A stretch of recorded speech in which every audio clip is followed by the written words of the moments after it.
Saudara sekalian yang kekasih, dalam perjalanan hidup sebagai anak Tuhan yang bertumbuh secara normal, terus mengalami pertumbuhan, suatu saat saudara akan sampai pada suatu level di mana saudara bisa melihat dengan jelas adanya dua pribadi di dalam diri kita.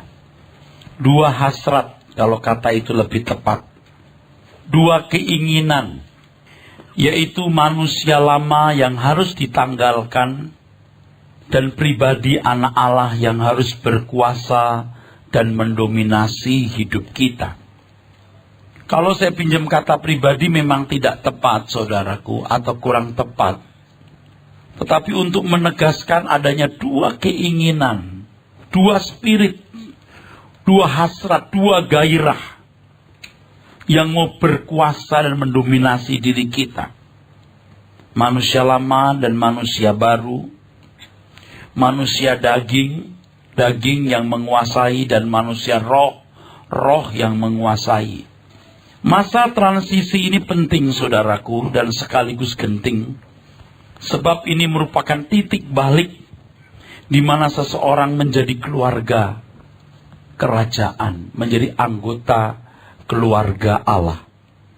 Paulus mengungkapkan pergumulan untuk melepaskan manusia lama ini dalam tulisannya di 2 Korintus 5 ayat yang keempat. 2 Korintus 5 ayat yang keempat. Silahkan dibaca. 2 Korintus 5 ayat yang keempat. Sebab selama masih diam di dalam kemah ini, kita mengeluh oleh beratnya tekanan, karena kita mau mengenakan pakaian yang baru itu tanpa menanggalkan yang lama, supaya yang fana itu ditelan oleh hidup. Saudara, maksudnya kemah di situ adalah tubuh dengan hasratnya. Dan Paulus memahami ada hasrat lain di dalam dirinya. Hasrat yang akan menguasai tubuh kebangkitannya nanti. Nah, sebagai perbandingan saja di Roma pasal 7 ayat 21 sampai 23, kita juga menemukan pergumulan ini. Roma 7 ayat 21 sampai 23. Demikianlah aku dapati hukum ini, jika aku menghendaki berbuat apa yang baik, yang jahat itu ada padaku. Sebab di dalam batinku aku suka akan hukum Allah, tetapi di dalam anggota-anggota tubuhku aku melihat hukum lain yang berjuang melawan hukum akal budiku, dan membuat aku menjadi tawanan hukum dosa yang ada di dalam anggota-anggota tubuhku. Saudara, ada pembicara yang memahami ini pergumulan Paulus sebelum mengenal Tuhan Yesus. Tapi kalau saudara memperhatikan dari pasal 5, 6, 7, itu konteksnya memang konteks Paulus yang sudah menjadi orang Kristen. Lagi pula, sebelum Paulus menjadi orang Kristen, Paulus mengenal dirinya sebagai orang yang tidak bercacat dalam melakukan hukum. Orang yang tidak bercela dalam mematuhi Taurat. Saudara. Lalu kalau di Roma pasal 7, di sana ada kata hukum, yang di sini ini hukum nomos. Tapi juga ada hukum Taurat. Pasal 7 ayat 21-23 ini nomos. Tidak pakai Torah. Bukan Moses, bukan Tauratnya Musa, tapi nomos saja.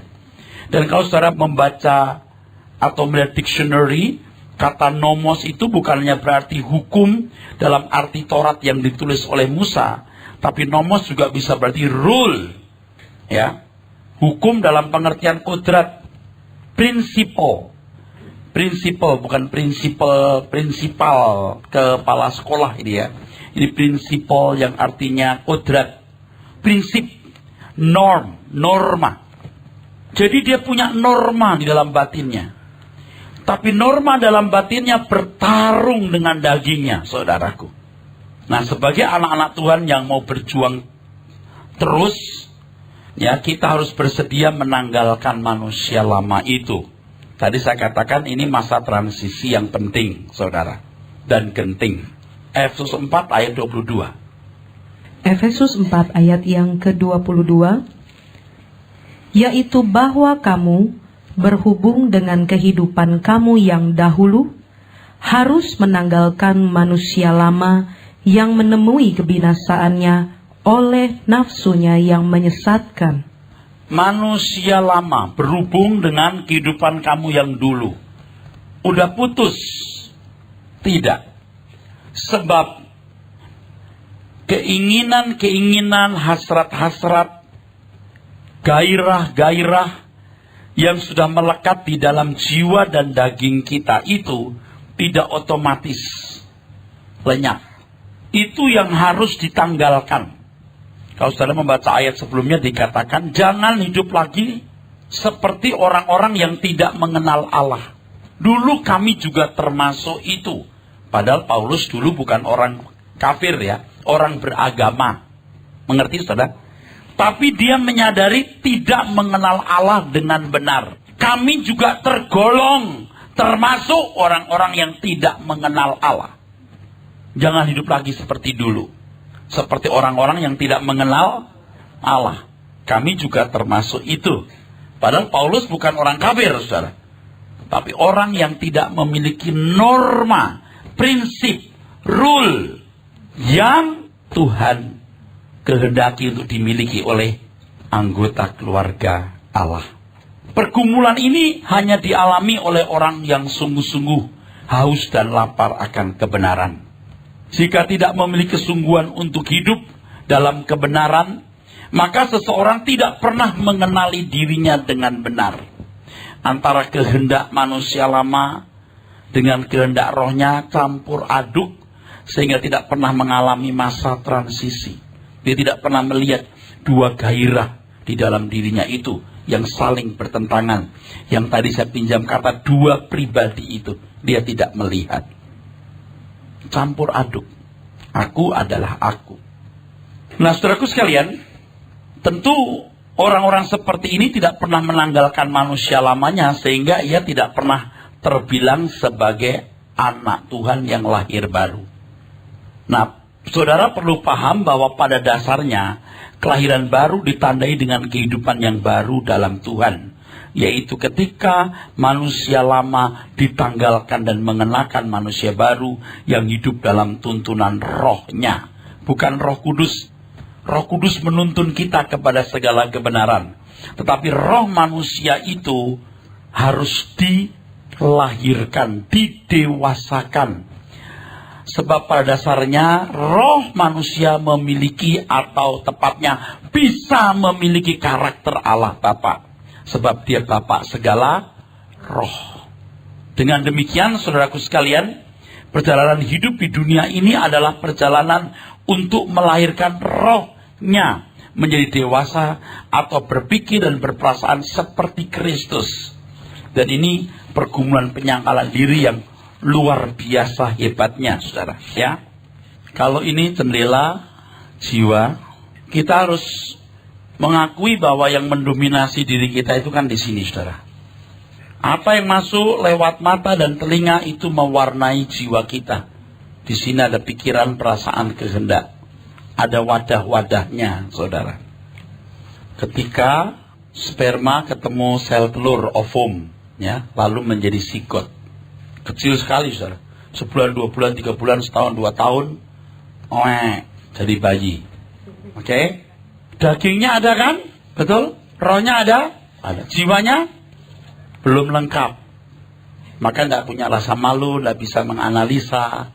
Lewat perjalanan waktu, lalu jiwanya punya kesadaran. Ini aku Upi, Upi marah, Upi mau jalan-jalan, ya. Upi mau ini, mau itu. Nah, bagaimana warna jiwa tergantung dari apa yang masuk lewat mata dan telinga. Jadi kalau misalnya dia dicuri orang hutan waktu lahir umur 3 minggu, 15 tahun, dibesarkan orang hutan, gimana? Nah, ini sirkuit orang hutan di sini. Ya, nggak bisa halo, tapi nah, itu yang dia bisa. Betul? Paham ya saudara? Nah, sekarang apa yang masuk di mata, telinga, itu mewarnai jiwa. Nah, saudara, ini roh. Suneidesis. Saya menjelaskan itu berkali-kali, saudara ya. Berminggu-minggu. Nah, sekarang saya ngomong pada menit. Apa yang mewarnai jiwa? Mewarnai rohnya. Suneidesis. Sun artinya bersama, desis artinya mengerti, ikut mengerti di sini. Apa yang dipahami jiwa yang mewarnai roh. Inilah yang akan menjadi unsur diri manusia di kekekalan. Ya saudara, kalau ini roh, ini daging, ini jiwa. Pikiran, perasaan, kehendak. Apa yang masuk lewat mata dan telinga memberikan warna di jiwa. Nah, ini mewarnai sini.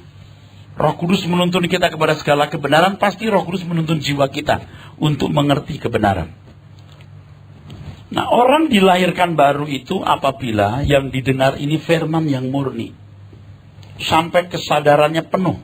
Dunia bukan rumah kita, hidup ini untuk apa, bla bla bla bla. Menggores di sini.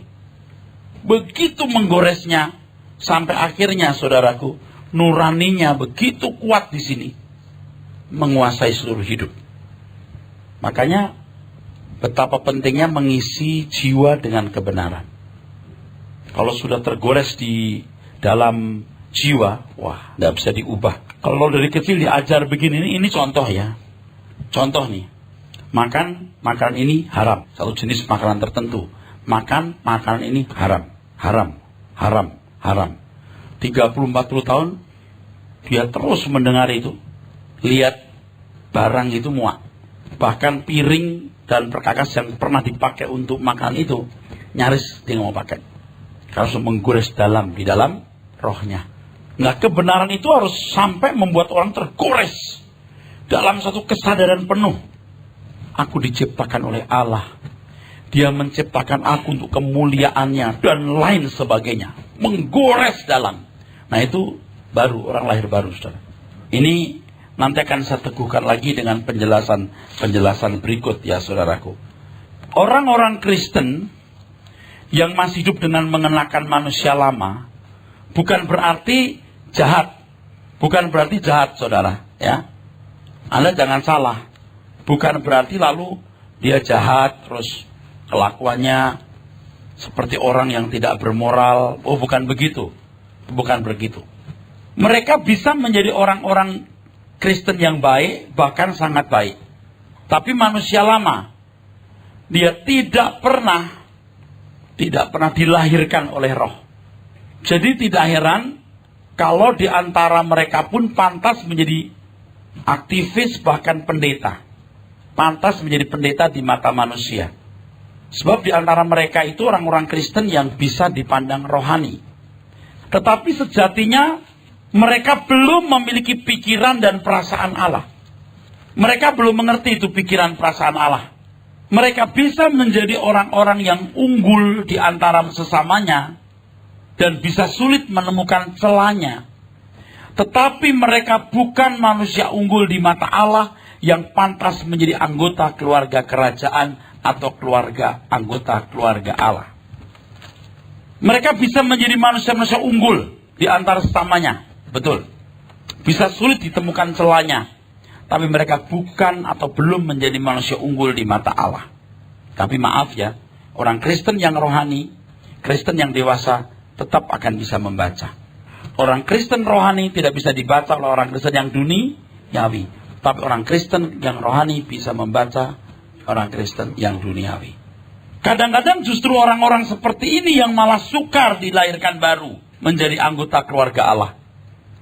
Karena mereka merasa sudah memiliki predikat yang baik dan unggul dalam pemandangan mata manusia. Apalagi kalau sudah jadi pimpinan gereja-gereja besar, majelis-majelis yang mengarahkan perjalanan pelayanan gereja. Bahkan di gereja-gereja tertentu mereka mengatur pendeta-pendeta. Mereka adalah orang-orang Kristen yang setia dan baik tapi tidak pernah mengalami kelahiran baru. Mereka bukan pasti masuk neraka, saudara. Mereka bisa masuk, dunia akan datang sebagai masyarakat, tapi tidak pernah menjadi anggota keluarga Allah yang dimuliakan bersama Yesus. Salah satu ciri mereka adalah, salah satu cirinya ya, tidak bisa all out. Pelayanan yang mereka berikan itu baru sebagian hidup mereka. Atau bahkan kadang-kadang remah-remah. Beda kalau anggota keluarga kerajaan Allah, saudara. Itu tidak punya hidup lagi. Tidak punya hidup lagi. Dia akan rela berbuat apapun demi kepentingan pekerjaan Tuhan. Itu baru salah satu cirinya. Nanti ciri-ciri yang lain. Perspektif hidupnya sudah berubah. Oleh sebab itu setiap kita perlu memeriksa diri dengan kecurigaan. Apakah kita sudah terbilang sebagai anggota keluarga Allah atau belum? Nah kalau saudara berkata, wah Pak biar saya jadi tukang sapu ya. Tidak apa-apalah yang penting masuk surga. Nah yang begini-begini kita tidak bisa ajak bicara lagi. Dan kalau dia bicara begitu, dia itu melukai Tuhan. Kalau orang tua membeli biaya anak bisa sampai gelar master, lalu berkata, yang penting bisa baca tulis, ya, udah kelas 4 SD berhenti, nah itu melukai orang tua. Kecuali memang dia tidak mengerti, tapi tahu kebenaran seperti ini, lalu, lah Pak, nggak usah yang ekstrim-ekstrim lah Pak, yang penting kita nanti masuk surga, biarpun hanya di pelataran, gitu. You melukai Tuhan. Kita harus curiga, apakah kita sudah terbilang sebagai anggota keluarga Allah atau belum? Hal ini harus dianggap benar-benar serius. Masalah yang serius dalam hidup ini. Nah, untuk mengukur apakah seseorang sudah lahir baru atau belum, dia harus belajar kebenaran yang murni. Dia harus mengerti pikiran perasaan Allah lewat kebenaran itu. Dia bisa mendapat gambaran mengenai karakter Allah Bapa. Lalu mulai membandingkan dengan dirinya. Dan ketika ditemukan bahwa dirinya belum seperti itu, dia harus kalap, harus gusar. Maka perlu pertobatan yang terus-menerus. Berusahalah masuk jalan sempit. Berjuanglah. Itu loh saudaraku. Cuman saya itu tidak bisa menemukan bahasa yang tepat untuk menggambarkan orang yang sudah lahir baru itu gimana, saudara. Ini yang buat saya agak sulit. Saya tidak bisa menemukan gimana membahasakan gitu, saudara. Sebab di antara saudara pun kan juga sudah tidak sedikit yang punya stereotip gitu. Jadi stereotip itu sudah punya satu pandangan yang negatif, atau sudah punya satu konsep yang tidak tepat, atau kecurigaan gitu. Allah itu mah Erastus, itu mah fanatik, enggak begitulah, biasa aja lah gitu loh. Itu stereotip tuh. Yang begitu-begitu orang udah nggak bisa berubah. You akan nyesel nanti. You akan nyesel. Nah saya mau pakai bahasa apa lagi menjelaskannya, saudara. Ngerti pikiran perasaan Allah, gimana kita tahu Pak? Kita dengar terus kebenaran, kita akan tahu. Hakikat Allah itu begini, karakternya itu begini. Aku belum seperti itu. Loh, kita mesti memburu kebenaran, saudaraku. Kalau kita mau bertobat terus. Makanya hanya orang yang miskin di hadapan Allah, itulah orang yang mempunyai kerajaan surga. Berbagai orang yang miskin di hadapan Allah karena mereka mempunyai kerajaan Allah, kerajaan surga. Orang yang selalu menyadari bahwa dirinya belum seperti yang Tuhan kehendaki. Kalau seorang sungguh-sungguh berusaha untuk mengolah batiniahnya, itu ada dua hal yang dia akan rasakan. Yang pertama, betapa sulitnya mengelola, membentuk manusia batiniah. Betapa sulitnya. Yang kedua, dia akan selalu mulai dari nol. Tiap hari selalu mulai dari the bottom, zero. Terus, rasa nol terus. Dengan mendengar firman yang murni secara limpah, maka manusia roh ditumbuhkan sampai pada pengalaman lahir baru. Itulah sebabnya dalam 1 Petrus pasal 1, 2, 3 dikatakan, kamu dilahirkan oleh firman. Firman yang melahirkan kamu. Dia dengar terus. Sirkuit jiwanya dipenuhi firman. Rohnya dihidupkan. Kalau sampai ini kuat menggores, tidak bisa diubah lagi. Karena yang kita terima ini, saudara sekalian, selama ini, filosofi dunia. Nah, kalau terlalu lama kita mendengar suara dunia, roh kita lemah, mati, nggak kuat. Jadi begini loh Bapak Ibu, kalau kita terus dengar firman yang benar, kita punya komitmen untuk turuti kebenaran itu, setujui kebenaran itu, gitu saudara ya. Itu nanti kita menghayati dunia, bukan rumahku, aku harus melayani Tuhan, aku terciptanya untuk Tuhan, bla bla bla bla. Itu kuat, menggores di dalam roh kita, jadi jati diri kita, saudara. Tapi itu perjuangannya berat, saudara. Ya, manusia hidup bukan hanya dari roti, tapi juga dari setiap firman yang keluar dari mulut Allah. Artinya firman yang murni. Kalau dari mulut Allah pasti dari hati. Kalau keluar dari mulut manusia, belum tentu hatinya.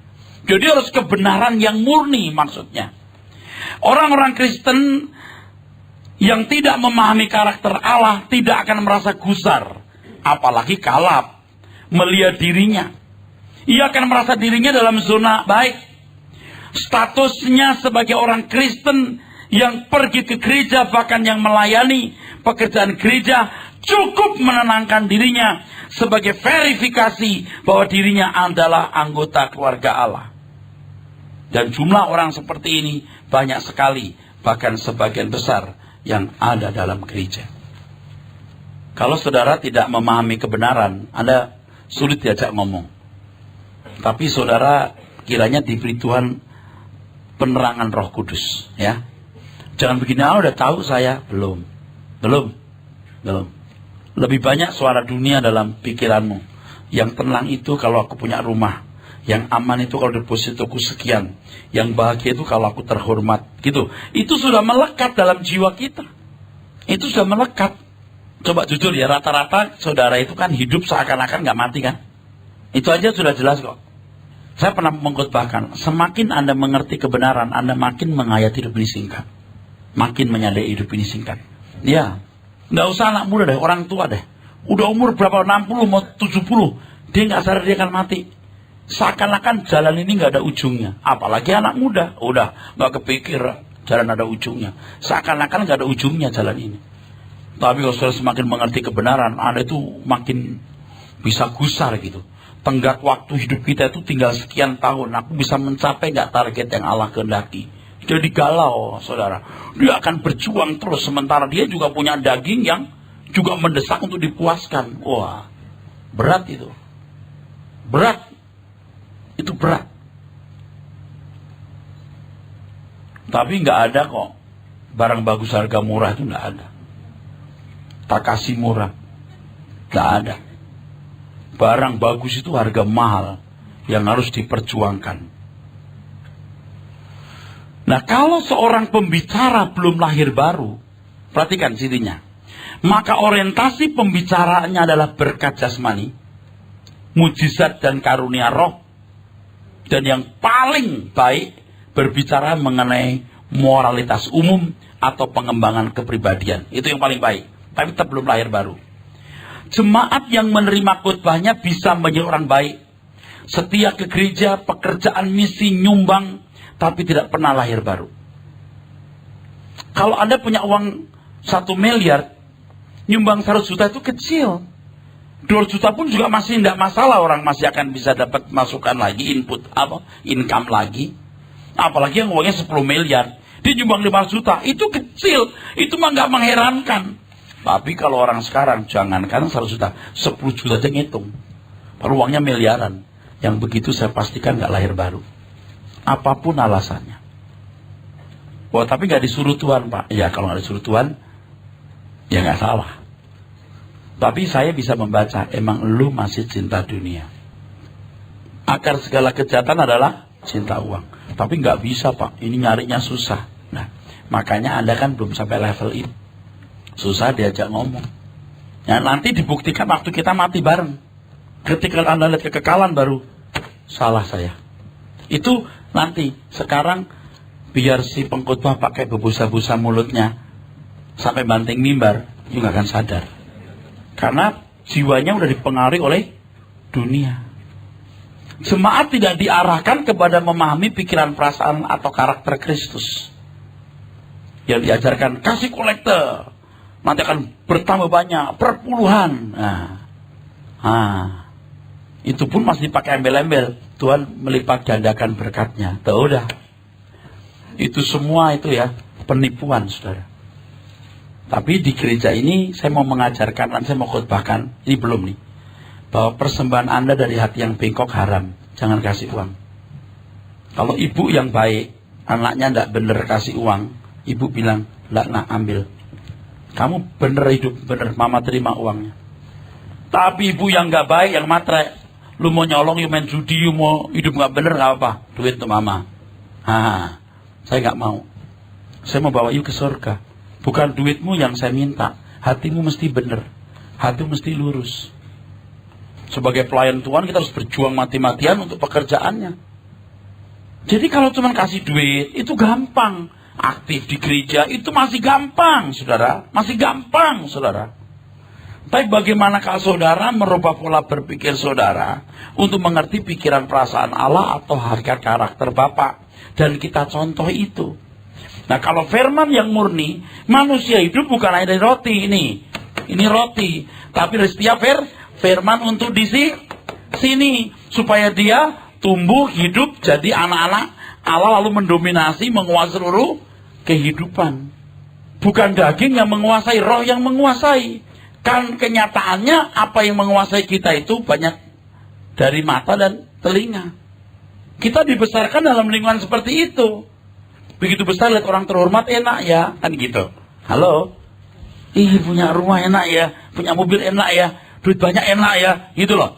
Wah dipuji orang enak ya, pakai perhiasan bagus, orang muji seneng ya. Kalau orang itu kita kadang-kadang nggak kenal juga siapa dia, ngapain sih kita? Orang bilang ini yang tren, kita ikut kan? Itu yang bagus, ini nggak bagus. Hidup kita ditentukan lingkungan, kita diperbudak oleh lingkungan.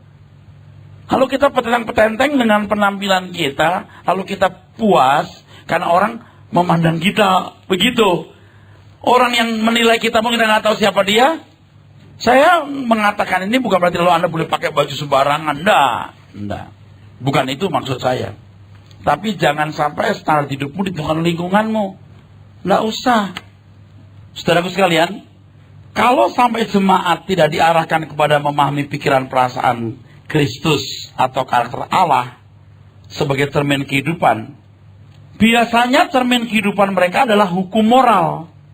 Jadi kalau mereka berbicara, ini kalau di mimbar pendeta atau siapa ya, berbicara mengenai taat pada firman, taat pada kehendak Allah, hidup suci. Apa sih? Dasarnya apa? Dasarnya pasti moralitas hukum Taurat atau moralitas umum. Padahal kekristenan itu adalah mengarahkan jemaat kepada pikiran perasaan Kristus. Karakter Allah. Saya katakan, kehendak Allah itu apa? Yang diingini Allah itu apa? Pikiran perasaan Kristus itu apa? Gelap gulita. Itu mah abstrak. Tapi Anda berani masuk ke situ, Anda dikasih tahu Tuhan. Amin. Cari. Nggak gampang, saudara. Seperti jarum dibuang ke jerami. Cari, mesti ketemu. Ayo cari. Sehari nggak ketemu, 2 hari. 2 hari nggak ketemu, 2 bulan. 2 bulan nggak ketemu, 2 tahun. 2 tahun ketemu, 20 tahun. Pasti ketemu. Diurus satu persatu jeraminya. Nah ini sih gambaran ekstrim. Tapi untuk memberikan saudara pengertian bahwa nggak gampang.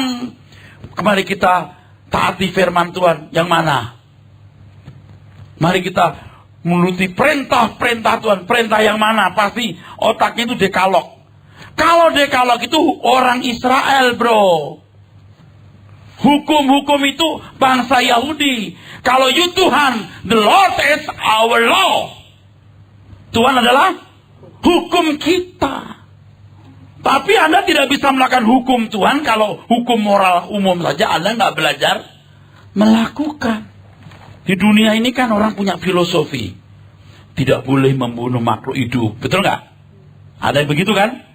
Tidak boleh duniawi. Sampai ada yang jadi pengemis itu di film-film silat. Kejawen aja punya filosofi mengalah untuk menang. Betul nggak?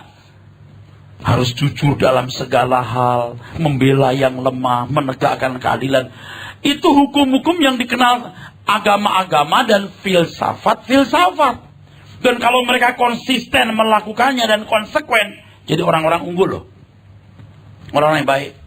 Betul. Lebih baik dari orang yang tidak mengolah batin. Lalu kita di sini orang Kristen, kita diselamatkan bukan karena perbuatan baik. Lalu bocor mulutmu, jahat matamu, jorok pikiranmu boleh. Justru hidup kita jadi Kristen ini supaya punya karakter Allah. Amin. Jadi moral umum dulu kita mesti belajar melakukan. Anda jangan pikir saya tidak bergumul untuk di situ. Moral umum saja saya masih harus belajar. Ketika seseorang bertumbuh terus melalui pembaharuan pikiran, Roma 12 ayat 2, ia akan menemukan sosok baru dalam dirinya. Sementara itu juga ia melihat sosok lain dalam dirinya. Mulai dia lihat ini, dua sosok ini. Manusia lama, manusia baru. Nah, kalau firman tidak disampaikan dengan benar dan memadai, sosok baru nggak akan muncul. Yang ada suatu sosok, yaitu sosok lama, yang dipoles-poles secara moral aja. Bisa jadi orang baik, bisa unggul di mata manusia, tapi bukan sosok ilahi yang Allah kehendaki. Nah, di sini terjadi masa transisi yang sangat penting dan genting. Apakah mau meneruskan perjalanan atau berhenti? Dan saya kira Bapak Ibu ada yang mengalami itu seperti saya mengalami. Kita seperti mau mati, tahu nggak saudara? Di dunia masih hidup tapi rasanya sudah nggak di dunia, tahu nggak saudara? Susah kan dijelaskan dengan kata-kata kan? Yang ngalamin tahu itu. Kita bukan lalu jadi malas nggak kerja. Oh enggak dong, dunia akan datang kita kerja kok. Kita kerja, tapi bukan untuk dunia hari ini. Jadi tidak heran kalau Tuhan berkata, di mana ada hartamu, di situ hatimu berada. Engkau sudah memindahkan sejak sekarang ini. Dan pada waktu masa transisi ini kita seperti mau mati. Ya memang mesti mati kau. Seperti sedang mau dicabut nyawa kita. Ya Tuhan, nggak bisa membahasakan, nggak bisa dibahasakan ini. Kalau anak-anak muda ini rata-rata juga masih belum muncul itu. Manusia ilahinya itu belum muncul. Yang dilihat sosoknya sendiri. Tapi kalau bertumbuh terus nanti muncul. Oh mestinya begini ini loh. Karena dia punya pembaharuan pikiran. Dia akan menemukan sosok manusia ilahi, man of God, yang Allah mau seperti ini loh. Yang ini harus tanggalkan. Tapi tadi Paulus mengatakan, aku mau pakai yang ini sementara yang lama masih numpang. Betul nggak? Itu persoalan. Ini perjuangan berat saudara. Nah kalau sampai Anda tidak pernah mengalami perjuangan ini, saya tidak tahu, Anda mengerti nggak kekristenan yang sesungguhnya? Anda bisa ngerti nggak kekristenan yang sesungguhnya? Urusannya itu ini, bukan kebaktiannya, nyanyi, itu kendaraannya, vehikelnya, saudaraku ya. Hakikatnya bukan di situ. Hakikatnya manusia batiniah kita dibaharui. Itu hakikatnya. Maksudnya manusia batiniah itu inward kita, inner man kita. Makanya bukan tanpa alasan kalau kita suci berkata, roh yang ditaruh dalam diri kita diingini dengan cemburu. Kalau ini banyak keinginan, betul? Yakobus 4 ayat 1-4, betul kan? Sering saya katakan, ini ke neraka semua ke bawah. Udah gak punya kehidupan, gak dibangkitkan untuk masuk kerajaannya. Nah transisi ini penting. Ketika masuk masa transisi ini, wah itu berat. Tetapi saudara harus terus berjuang. Jadi kita mengerti mengapa di Lukas 14 Tuhan Yesus berkata, hitung dulu anggarannya. Hitung dulu anggarannya. Lukas 14 ayat 33, harus berani melepaskan segala milik. Segala milik. Cita-cita, keinginan. Wah kalau begitu kita nggak boleh punya keinginan. Oh harus punya keinginan. Keinginan saudara adalah fotokopi dari keinginan Tuhan yang ditaruh di dalam pikiranmu. Ya jadi dokter, ya dagang, ya semua yang baik yang Allah kan taruh. Harus rela memikul salib dan menyangkal diri. Menyangkal diri bukan hanya, oh saya tidak mau berbuat dosa, melanggar moral ini, saya mau berbuat baik. Bukan hanya itu, semua hasrat, semua keinginan yang bertentangan dengan kehendak Allah atau rencana Allah harus ditanggalkan. Ini yang dikatakan dalam Matius 10, 39, 38 dan 39 kita baca. Matius 10 ayat 38 dan 39. Ya. Barang siapa tidak memikul salibnya dan mengikut aku, ia tidak layak bagiku. Barang siapa mempertahankan nyawanya, ia akan kehilangan nyawanya. Dan barang siapa kehilangan nyawanya karena aku, ia akan memperolehnya. Saudara, jalan kita itu sudah jauh sekali sebenarnya. Kalau saya ngomong ini sudah jauh sekali. Jauh sekali. Saya sih kalau boleh mundur, saya mundur kok. Sebab khotbah begini itu nggak diminati banyak orang. Bahkan mungkin juga orang-orang di sekitar saya terganggu. Maunya apa sih nih?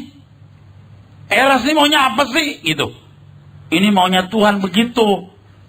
Sebab yang saya temukan begitu dan saya sedang belajar melakukan dan saya mesti mengajarkan seperti itu.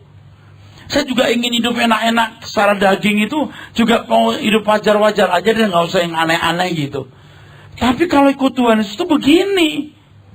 Dan saya tahu hitung-hitungannya ini yang menguntungkan karena ini kekekalan. Maka saya beranikan untuk masuk. Saya pilih ini. Oleh sebab itu khotbah-khotbah saya pasti mengarah ke situ. Udah nggak ada kebanggaan lagi mau jadi gembala sidang atau pakai baju bagus. Saya kira saya punya baju-baju bagus ya. Orang buatkan saya baju-baju bagus. Tapi juga udah nggak, wah keren ini. Apa sih? Biar aku tampil baik, menjadi berkat. Udah mau apa sih? Ini saja saya belum sempurna, saudara. Nah sekarang siapa yang mau ikut yang begini? Belum kalau orang stereotip, wah kalau gitu hidupnya gak seneng dong, gak bisa happy-happy. Saya happy. Kalau ketemu dengan orang yang satu chemistry, ya saya bisa minum bareng, ketawa, hahi, girang. Saya happy, bukan gak happy. Saya olahraga. Nanti saya jadwalkan hari ini, pagi ini saya berenang, saya siap beli kacamata renang, beli anduk yang gede. Saya nikmati.